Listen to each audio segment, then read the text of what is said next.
মানবতা বিরোধী অপরাধের মামলায় আটক জামাত নেতা দেলোয়ার হোসেন সাঈদীর বিরুদ্ধে রায় দেয়া হবে আগামীকাল। আজ আন্তর্জাতিক অপরাধ ট্রাইব্যুনাল ১ এদিন ধার্য করে। আমিরুল মোমিনীর মানিকের রিপোর্ট।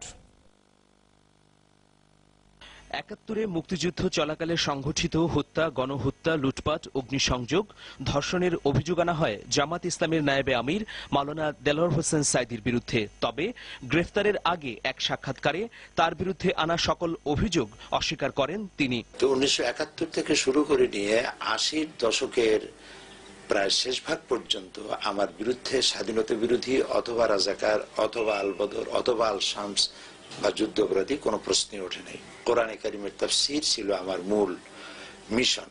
এই যে আমার মাহফিলে, কোরআনের মাহফিলগুলিতে ব্যাপক জনসমাগম হয়, কি দেশে কি বিদেশে, এটা তাদের চোখে ভালো লাগেনি। সাঈদীর বিরুদ্ধে আনা অভিযোগের উপর দীর্ঘ শুনানির পর রায়ের তারিখ ধার্য হয়। এর পরপরই ট্রাইব্যুনাল ১-এর চেয়ারম্যান বিচারপতি নিজামুল হক নাসিমের স্কাইপি আলাপ প্রকাশিত হয় দ্য ইকোনমিস্ট ও দৈনিক আমার দেশ পত্রিকায়। এর জের ধরে পদত্যাগ করেন ওই বিচারপতি।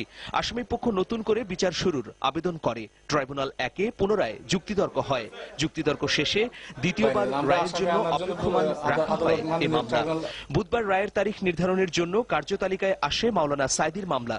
বৃহস্পতিবার সকাল 10:30টায় রায় হবে বলে জানায় ট্রাইব্যুনাল ১। দেলোয়ার হোসেন সাঈদীকে আগামীকাল সকাল 10টার মধ্যে আদালতে হাজির করার জন্য নির্দেশ দিয়েছেন। এই মামলাটি মূলত সামিং আপ বা আর্গুমেন্ট শেষ হয় 29 জানুয়ারি 2013 এবং মামলাটির সাক্ষী ওপেনিং স্টেটের মাধ্যমে শুরু হয় 7 ডিসেম্বর 2011। মামলাটি আগামীকাল রায় হবে। মাওলানা সাঈদীর বিরুদ্ধে আনা 19টি অভিযোগের সবকটি প্রমাণিত হয়েছে এমন দাবি প্রসিকিউশনের। কালকে সে রায়টা প্রকাশ হোক, তারপরে দেখা হবে, কথা হবে। We tried our best to establish the case and in fact we have been able to do it.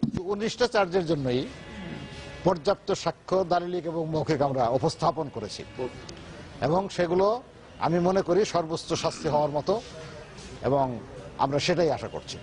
তবে আসামি পক্ষ বলছে মাওলানা সাঈদীর বিরুদ্ধে একটি অভিযোগও প্রমাণ করতে পারেনি প্রসিকিউশন। 2010 সালের 29শে জুন গ্রেফতার হন মাওলানা দেলোয়ার হোসেন সাঈদী।